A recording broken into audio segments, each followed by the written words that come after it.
Hello, and welcome to Virginia's Next Steps Transition Training Program, sponsored by the Parent Educational Advocacy Training Center and in partnership with Virginia Commonwealth University Rehabilitation Research Training Center. This program is funded by a grant from the U.S. Department of Education Rehabilitation Services Administration. You know, for more than 30 years, PETC has been fielding inquiries from families about education of their children with disabilities. And recently, we were also designated with the opportunity to provide that same excellent information to all families across Virginia under the No Child Left Behind Act. So we invite your phone calls if you need answers to questions about how to access services, how to support your children with disabilities or without disabilities in education. Please give us a call at 703-923-0010. And we do have a toll-free number for Virginia parents. That is 1-800-869-6792. We would also like to invite you to participate in our web board discussion immediately following the webcast. And if you would please fill out an evaluation form. Your insights and your ideas really do help us to form the flow and the content of this program. So we are really appreciative when we hear back from people who have been participating in our programs. Today we have a really interesting program for you. Many times we get calls at the center from parents whose children have actually graduated from high school and have entered college. And we also get calls usually at the end of the first semester of the child's college experience when the parents are just totally aghast because their young people with disabilities in college are not doing so well. They haven't accessed the appropriate disability support services. They haven't been able to figure out how to talk with the adults on campus. And so today, Liz Getzel, with some students from Virginia Commonwealth University, are going to do a couple of things.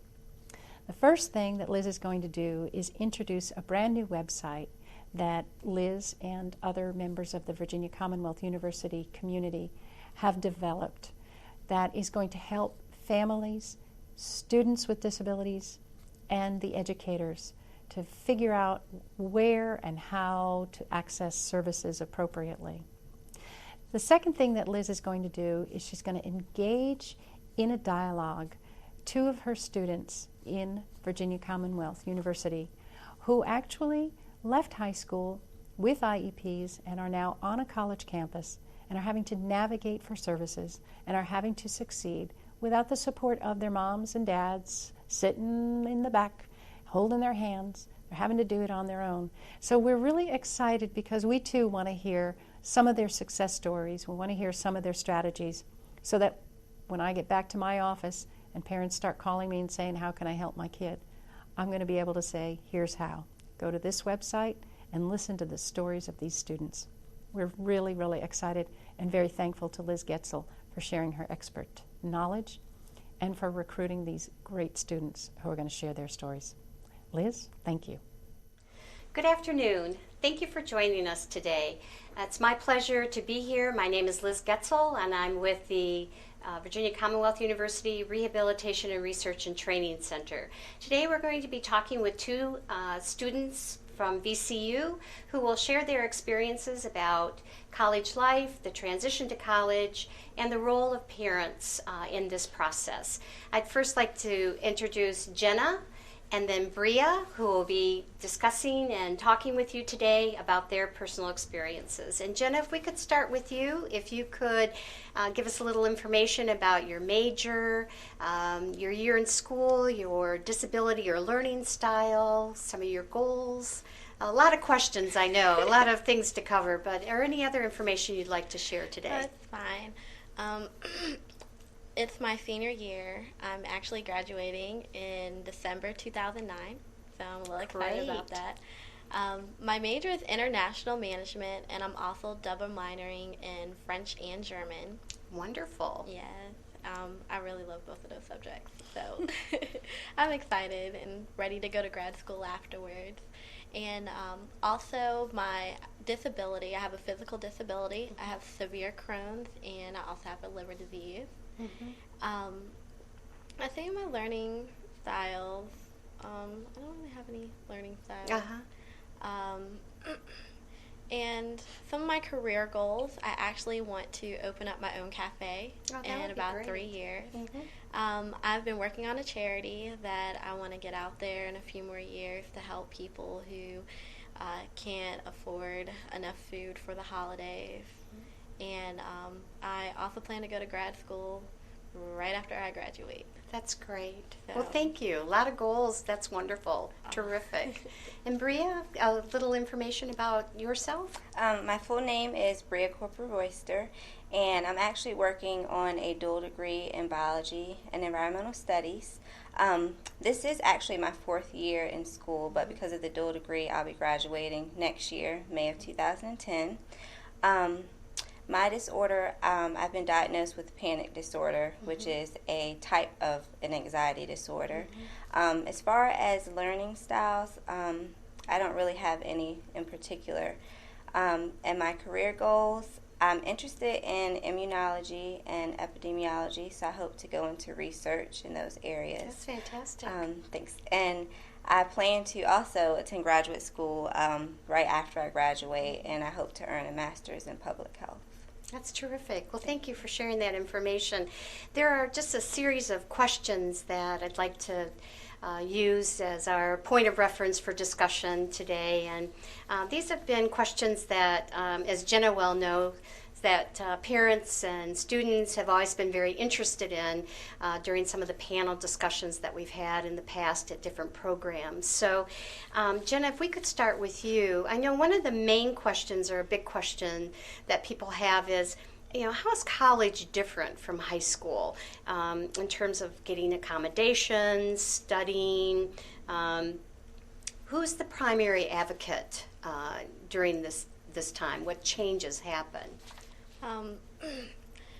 Some of the big differences between college and high school, I'll start out with the accommodations, is that in high school you have a plan that your parents get together, all your school officials get together, and they decide on all your accommodations. And really, the student doesn't have to do anything except go to school, and if any problems come up, the parents deal with it, the teachers deal with it. And there's always a meeting. I think they're called 504 plans. Some are 504, some are IEPs. IEPs, yeah. I had both in high school, which made things pretty easy. But coming to college, it was just me. My parents weren't involved. I had to be an advocate for myself, and I had to go to the disability office, and I had to register with them, and had to, get my doctor's notes, and I had to tell them what the accommodations that I needed, for school, and then I had to be responsible to giving those to my professors, each one. So the difference is that, coming from high school, you have more people involved, and as a student, you're not doing as much, but once you come to college, you're the one that's out there that has to get all of it done. You're growing up, and you have to be an advocate for yourself. So you're really the primary person who has to make sure that you get the accommodations that are needed then. Yes. You're the primary person. Your parents can tell you to do it, but you have to go out there and you have to get busy. So those are some of the big differences that I found out once I came to college. And what about your schedule and studying and things like that? Was that a big change as well? Yes. I have to say, schedule-wise, getting to pick my own classes at, in the morning, at night, picking them when it was more convenient for me. If I was an early sleeper or late sleeper, I could pick my classes accordingly to those days.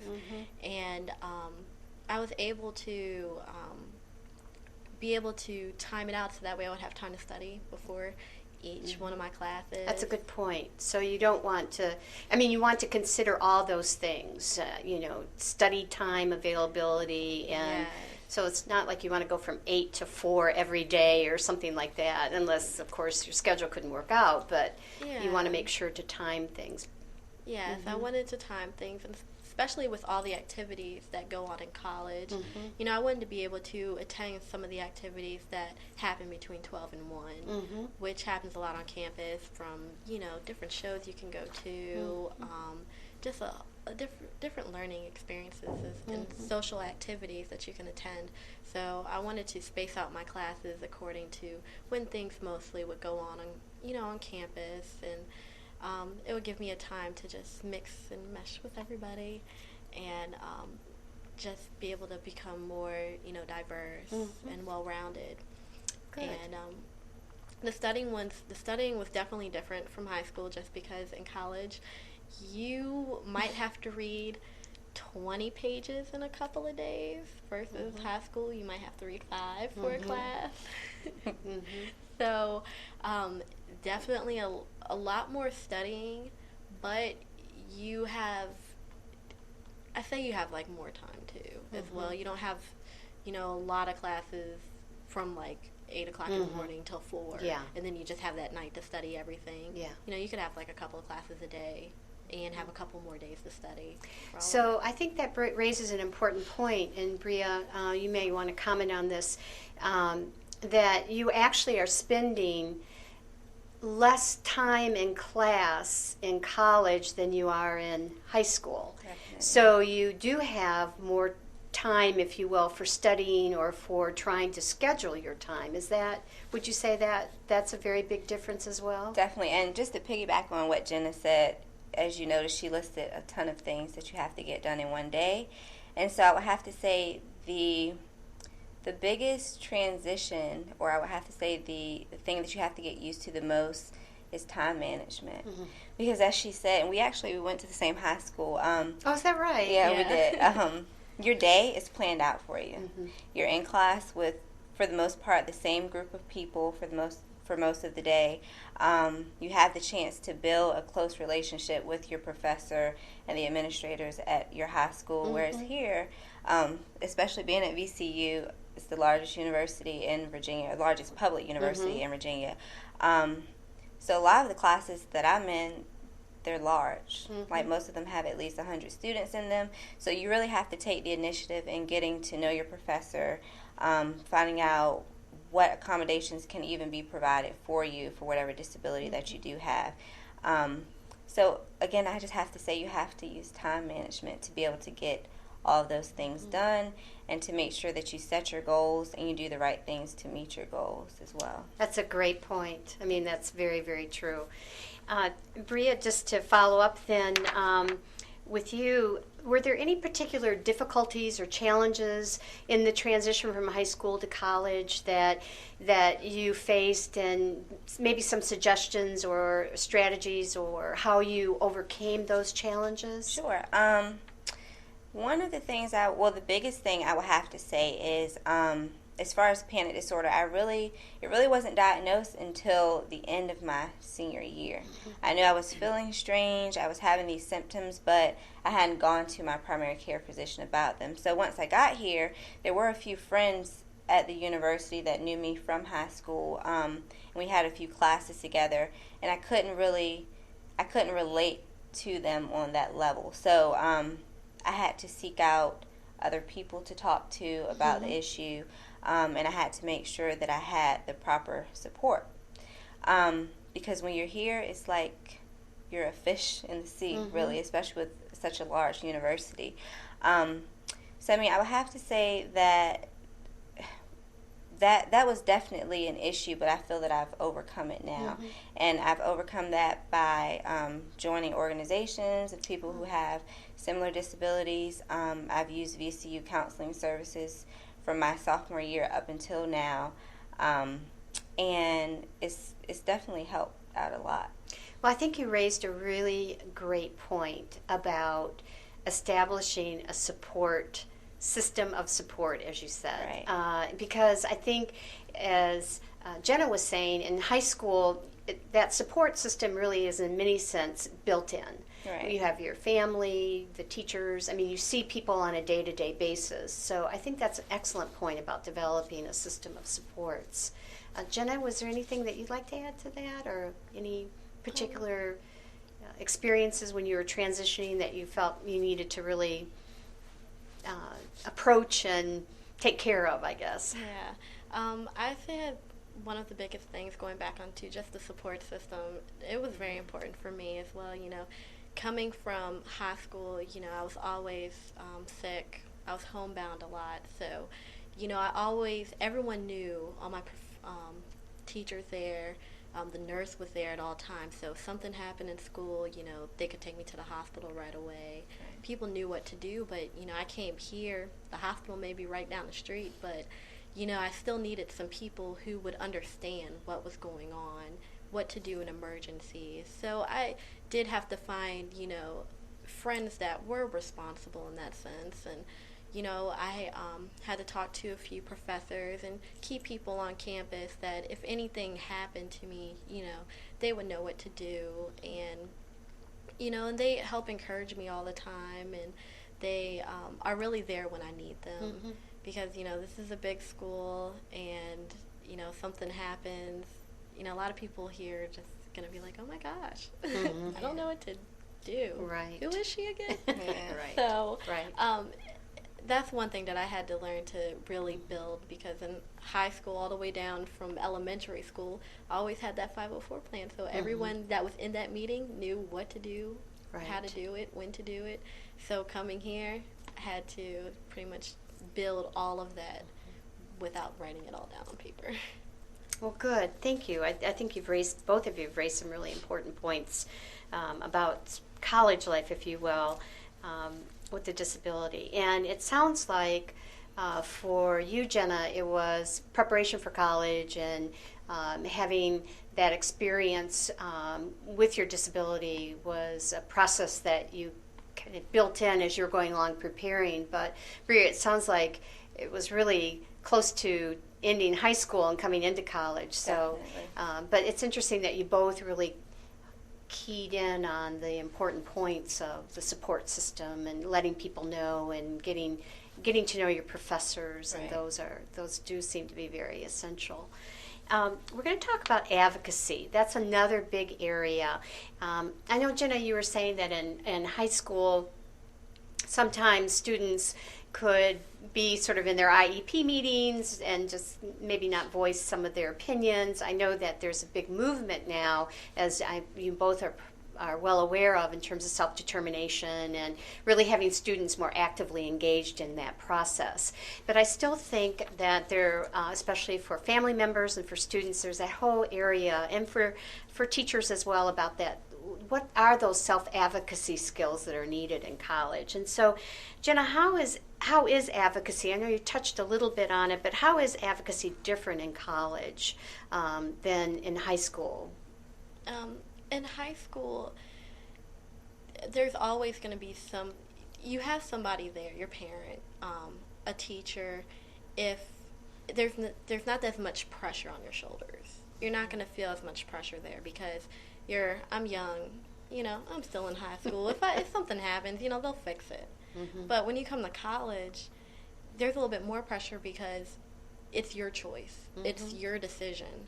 So being able to speak up for yourself, you have to speak up for yourself even more.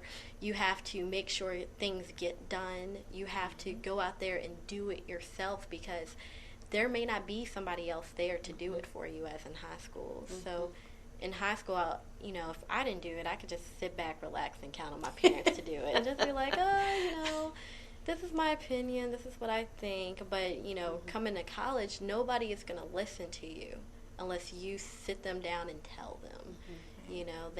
It might just go through one ear out the other. There's so many students here that you really got to step up and speak out, And would you say, feel free, either one of you. Would you say that? I know in large settings how important, because there are so many students, you were saying 100 in your class. I know in smaller settings too, perhaps you can become a little bit more well known because there are not as many students. But do you believe that these advocacy skills that you're developing here are really important for college as well as in the future? So no matter what size school you go to, you really need to be developing those kinds of skills? Right. I agree. And again, what Jenna said, it's almost like when you're in high school, that's preparation if you're going to go to college. And then I see myself being in college. It's like a mini dose of the real world. So, I mean, the skills that you will acquire being in college, standing up for yourself and gaining independence, you're going to use them for the rest of your life. So, I mean, not only is it important for students and individuals with disabilities, but it's important for all college students to advocate for themselves.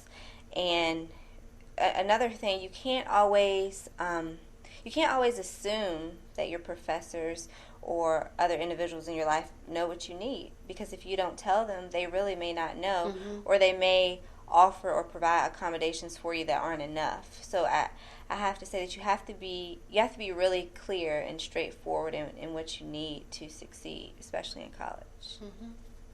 And when we were talking about the support systems and being very clear about what you need and that kind of thing, do you see it as almost building a partnership with people in terms of you're sort of developing that group of people that you're all in it together kind of thing? Does that make sense? I mean, with your professors or with other support systems, that you see yourself in a partnership more than in a situation where you're seeking help, let's say, but a real partnership of working things out together. Would that be a fair thing to say? Or I definitely agree. The Disability Support Services Center here, they're excellent. That's normally where I take all of my tests, or if I have lengthy quizzes, I'll take them there as well. And it's also a place that I can go during the day. It's a quiet place where I know I can study and get things done that I need to get done. If I have any questions, as far as other resources on campus, they help out in that situation as well. So it, as you said, it is more of a partnership. It's not just me, asking for help and me just being dependent on them. They're there to provide these services for me, and I appreciate them, and I make sure that I utilize them. So it's definitely a partnership. Great. Anything, Jenna, to add? Yeah, definitely. I've definitely developed some partnerships along professors. Speaking with them about my accommodations. For example, in the French department or German department, I told one professor what I needed. I told him, I'm unsure, I may get sick here, I may get sick there, I may miss a lot of time out of class. Is there anything that we can do? And he was like, well, why don't we do stuff over the web? You can do stuff from home. We can meet on other days. You can come to my office. We can get other professors involved. And it made me feel more like it wasn't just me just asking him for the help. Like you said, it was just everybody was trying to make sure that I was getting the best education that I could get underneath these circumstances. So it definitely was a partnership among professors, and really made me happy. That's great. No, that's great. I like that whole thing of the partnership to get the best education that you can. I think that's tremendous. Bria, I think we've sort of touched on the importance of advocacy, and are there strategies or examples that you could provide on the type of advocacy that you have been doing for yourself? I guess an example for me would be going and talking, you said, to your professor, and being very clear with them about who you are and what your needs are and that kind of thing. Are there any other strategies, ideas around self-advocacy that? Sure. I can give a few. I'll first start with a personal example. Once I was diagnosed with panic disorder, it frightened me, and because then there was a name for the symptoms and the feelings that I was having, And so initially I decided to take medication for it. And that was my choice. It wasn't my parents' choice. My parents have always supported me, but they didn't tell me, Bria, this is what you need to do. It was a choice that I made on my own. And then later, about a year and a half later, I decided, hey, there's still an underlying issue that the medication isn't solving. So I took it upon myself. I stood up for myself, and I made a decision for myself that I'll go through counseling services. And there's also there's an anxiety clinic that VCU has as well. So I decided to go through. It was about an 8-week program there instead of staying on the medication and dealing with side effects. And I just felt that I would really be working through the disorder in a more productive way. So that was one example, a personal example. And then, again, talking to your professors. You have to take the initiative. You have there. to build that relationship. Yeah, It isn't that you can maybe talk to them one time and think that they'll maybe remember everything that you told them Right. or something like that. I mean, Right. You really do have to build that kind of relationship, no matter where you are. Right, I agree. And like I said, you have to take the initiative in doing it, and then be consistent in what you're asking of them. If you've asked for something and it doesn't work, I've learned that it's okay to go back and say, hey, I actually need this to be done instead of this. I feel like this will, work a little bit better.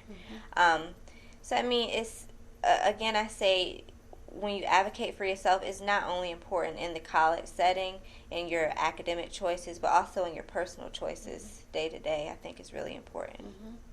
Great. Jenna, anything you'd like to add? Along with that, when speaking to your professors, one big step is not just telling them what's wrong with you, but explaining to them as well. And learning to be able to explain it, because a lot of people may hear a name and they're just like, okay, well, all right, I'm not quite understanding. A lot of professors, they want to understand, they want to know, and advocating for yourself is not only being able to just tell somebody, but being able to explain it all and get them to fully understand the whole situation instead of just a little blip of it.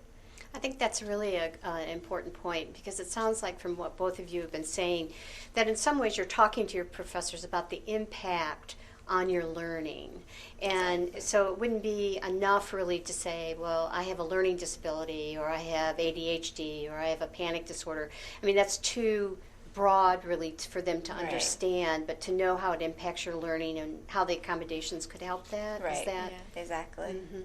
Yeah, I think that's a really important point. Definitely. Especially because my accommodations are very, very kind of weird, I would want to say. It's not a regular accommodation.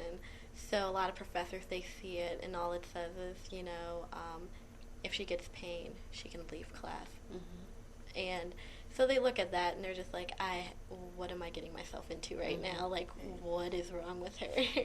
So, you got to step up again and not be scared and frightened that someone's going to look at you funny or the professor is going to give you a bad grade, but being able to explain it to them. So that way they won't think that you're just leaving class just to skip class. Right. And you also have to take the initiative to go to all your classes when you can, because point. if you're going to keep ask for these accommodations, you can't be a slacker, because then it's going to question whether you really need these accommodations, whether this professor is, spending this time on you and doing all these extra things for you, and you're not even paying attention in class, or you're skipping class. It's part of that partnership I think we're talking about. Yeah. Yeah, that's a very good point. Well, I know that something that's of very high interest to family members is sort of their role in this transition. And I know that all parents go through that when someone is going off to college, but there are some uniqueness around individuals or students with disabilities going to college because of some of the things we've talked about, the shift of responsibility, sort of the advocating, and all of that. So just a few questions about the parent role. I think that those that are viewing this today would be very interested in hearing your opinions about this. One of the questions is, what can parents do to help their children while at college. Okay, they're making this transition and they're getting into college. What kind of support or how can they help their children during this time? I have to say some things that my parents did that I absolutely love them for, and it's preparation from high school and so forth. But when I got sick over the summer before I actually came to VCU, so I was in the hospital, and then they had to send their baby to college. Mm-hmm. So I got here. They were worried about if I was eating right, worried about if I was doing too much, worried if I was getting sick, what happened, just tons of worries. And at first they started calling me all the time, and I had to tell them, you don't have to call me 10 times a day. You can cut it down to at least maybe 3.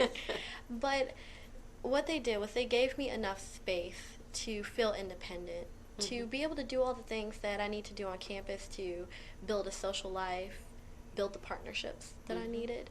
They just showed that they cared and let me know that they were letting me make my own decisions, but they were still there.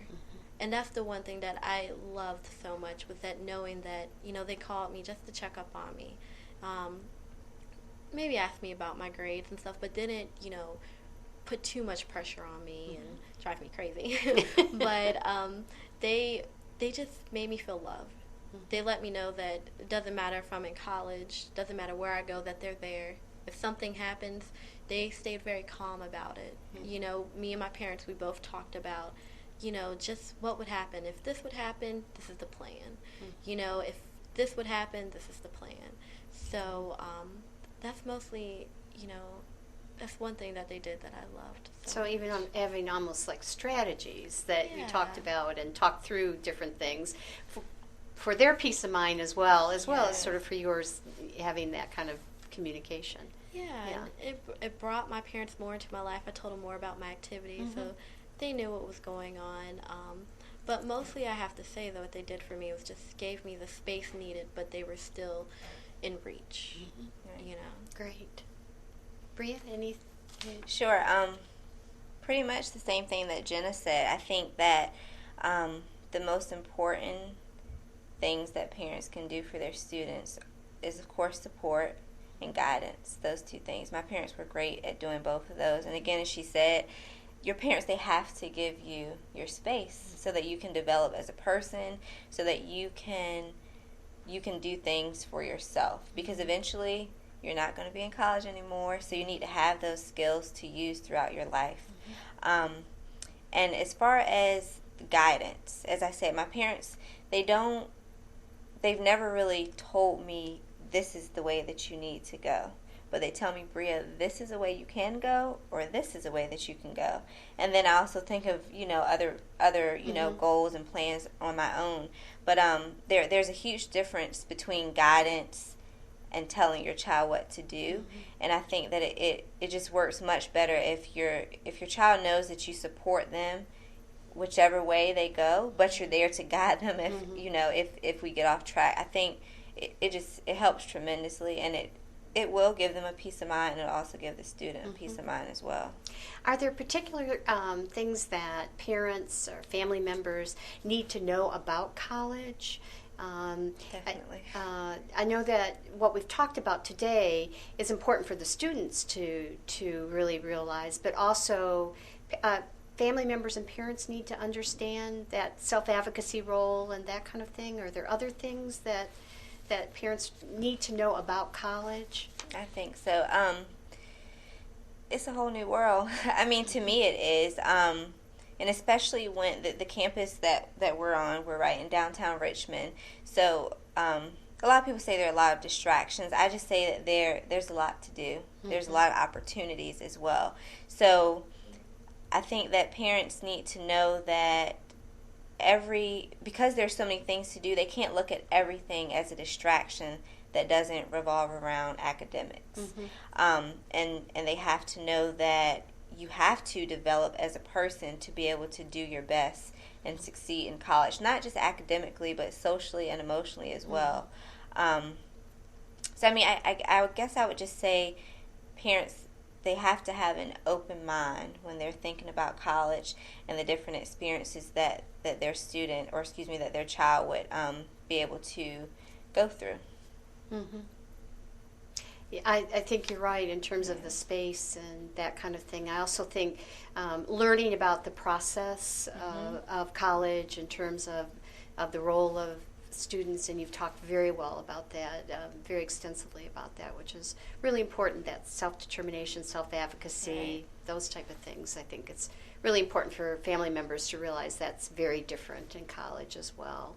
If you had to give parents or family members that are listening today to what we're talking about, if you had to give one piece of advice to them, what would that be about their son or daughter going to college and their particular role in that?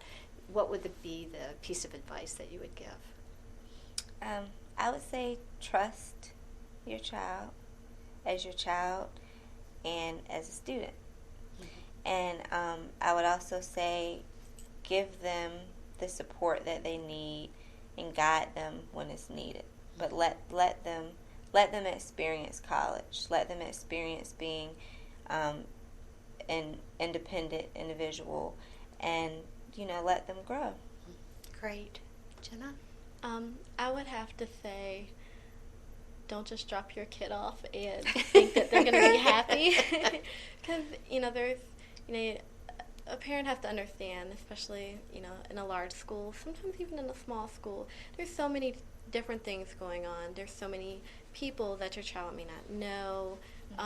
It's important to talk to them and see what's going on in their life, making sure that they're happy in their environment, and encourage them. Mm-hmm. Encourage them to get out of their room.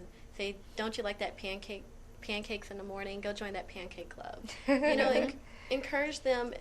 Check out the website and see what kind of student organizations there. Be involved as much as you can, as far as being able to encourage them into different activities, and telling them, hey, why don't you try out that scholarship? I saw that online when I was just looking around, or I heard about this event, tell me about it. Because a lot of students, they come to college and they may have friends and stuff like that, but sometimes they may not be able to talk to them as much as they can talk to you or talk to someone back home, and they just want to tell people about school. So it's good to be involved. And also, I have to say another good piece of advice is to just, I guess, always be there. And be firm, because just because your child is in college doesn't mean you have to let up completely on being firm. I've learned that from my parents. There was an incident where I didn't get the grade that I planned on getting. I got it 2 weeks later. But, little phone call, my parents said, hey, you're not on your own yet. So it was a quick reminder also that there's all these distractions around here, but I still have school. I still have this academic life. So parents really have to just be involved and be able to put their foot down and not just throw their child out there. So a little balance with everything, definitely. Well, I would really like to thank Jenna and Bria for their words of wisdom and experiences in college. I really want to thank you so much. You've done a tremendous job. And in the next few minutes, I would like to just briefly give an overview of a website that was developed here at Virginia Commonwealth University about this big transition to college. And it's very student-directed, very strong student voice, just as we've heard today. So I would like to take you through the website at this point. It was funded through a grant with the U.S. Department of Education, Office of Special Education Programs, or OSEP.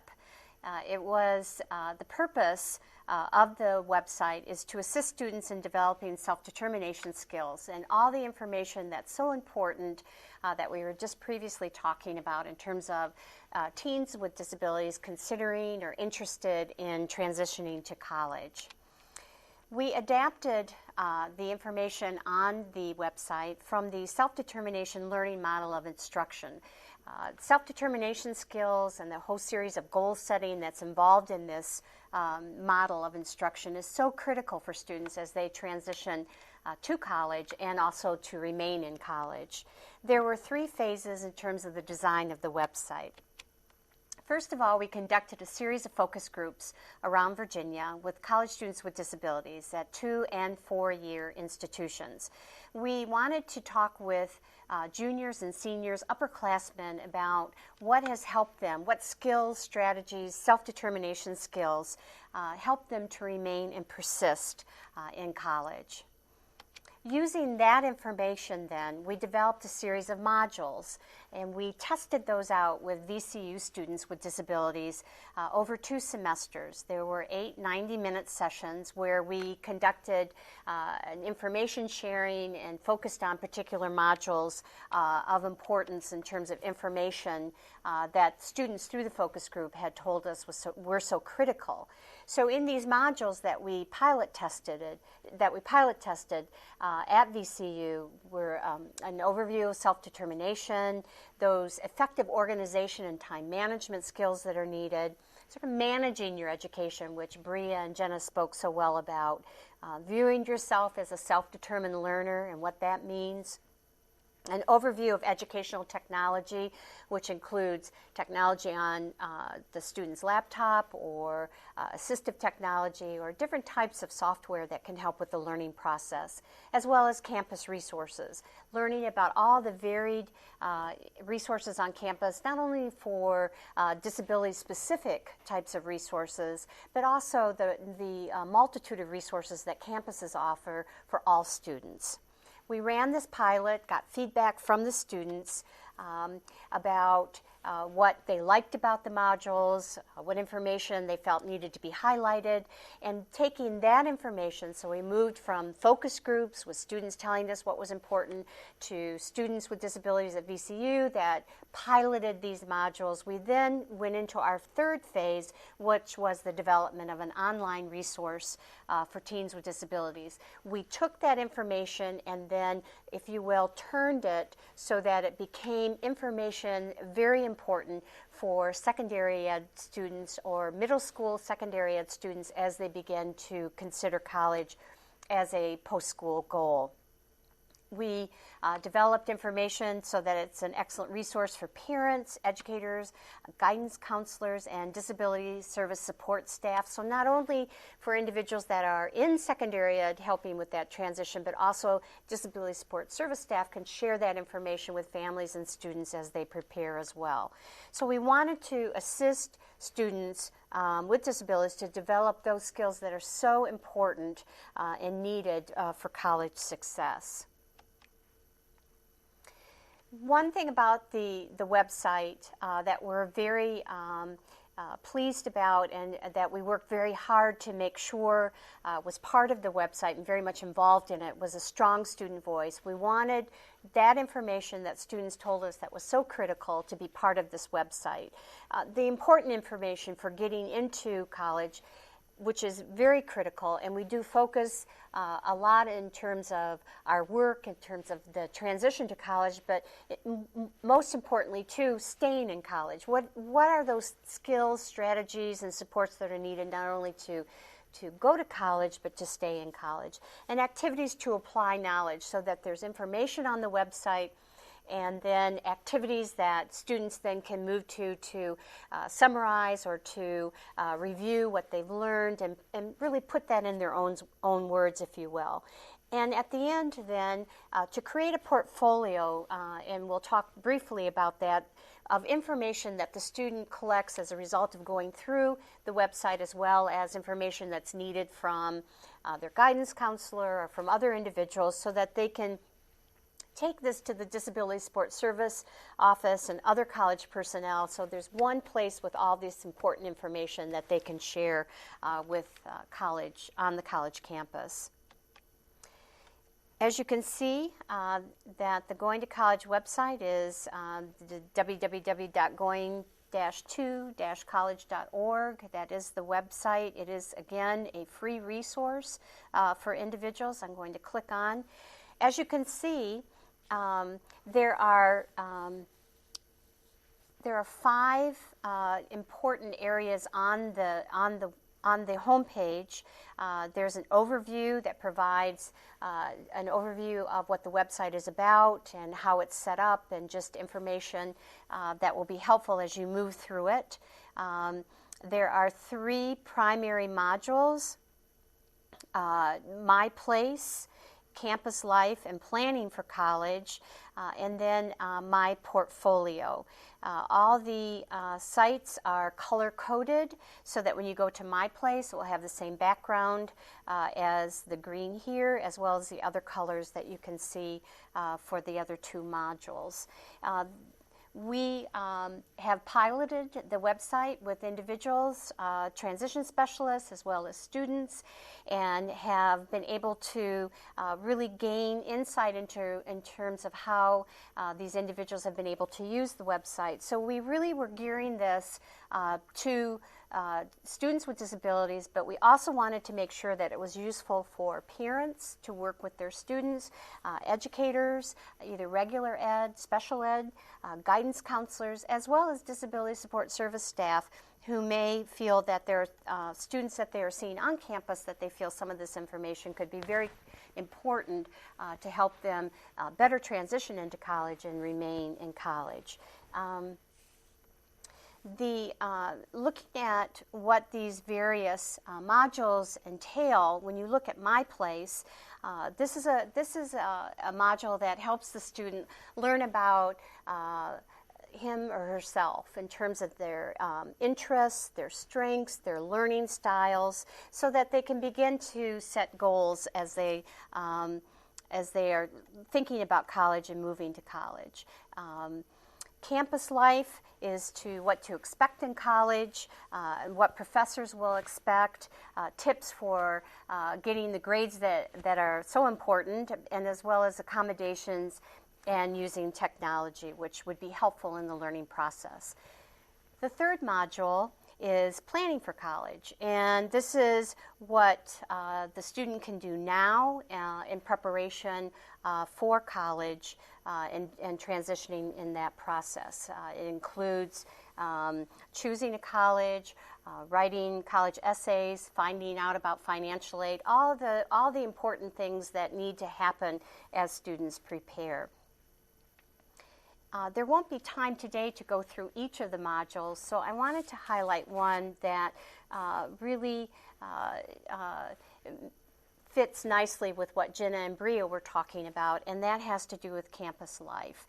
The modules are set up very similarly so that students and others that are using it can easily move through it.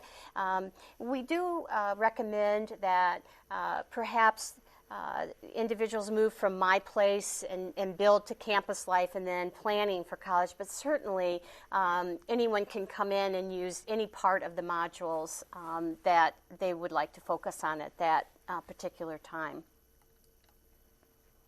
When you click on Campus Life, you'll see that there's an introduction and getting started, and all the modules are set up and start the same way with an introduction about what you will be learning about in this particular module. We have a video or a podcast to provide information and to further emphasize particular areas. We have used students with disabilities at VCU who talk about their experiences and add and shed more information and light. So our videos are very real in terms of students' experiences, and we have a diverse group of students, both in terms of disability and their experiences on college, to be able to provide more of a connection, if you will, with the information, so that students, especially the students who are considering college, have an opportunity to really hear from those who are in college. You will see that there are to the left, various subsections then of this module. We're at the introduction, but there's discovering college life, faculty expectations, getting accommodations, sharing your disability, getting good grades, exploring technology, finding resources and activities. You also see top 10 tips. This is really a very quick review of the pertinent points of this particular website that students can use to review and look at as they move through the activities. There's always reaching my goals on every module. This was taken, or we did adapt from the self-determination learning model, and so a very important component of that is goal setting, and so we want to make sure that students are actively engaged in the goal setting. And the reason that we felt that this was so critical was that the feedback that we got from students who went through the pilot and really tested the modules before we developed the website. One of the most important skills, they said, that they really began to learn and incorporate into their academic and personal life was that whole thing of setting goals and being able to attain them, breaking down what needs to be done into manageable parts so that individuals reach their goals. And then there's the teacher's toolkit, which provide ideas and activities that could happen in the classroom. So the website is really set up that individuals can go on their own, independent through the site, but also it can be incorporated into group settings, either through a guidance office or in a regular or special education classroom. So I'm going to show at this point briefly getting accommodations. So remember, there's the introduction, there is the videotape sort of overviewing what this particular module is about, and so we are going to look at the getting accommodations. All the activities under the subheadings are set up very similarly. Again, there's the title, we're getting accommodations, that's the topic area. And then there's a question, what do you think? And so before the student gets started, there are a series of questions to start reflecting on. And that way it sort of focuses the student into what will be happening through the activities that follow. We have a student video here so that a student will be talking about the process and some information about getting accommodations on campus. And then you move into what are accommodations. This is the content then of that whole subsection about accommodations that students can move through and read and think about, and gives greater detail then about all those areas and questions that they may have about accommodations. So the student would read through the information, or someone working with the student going through that.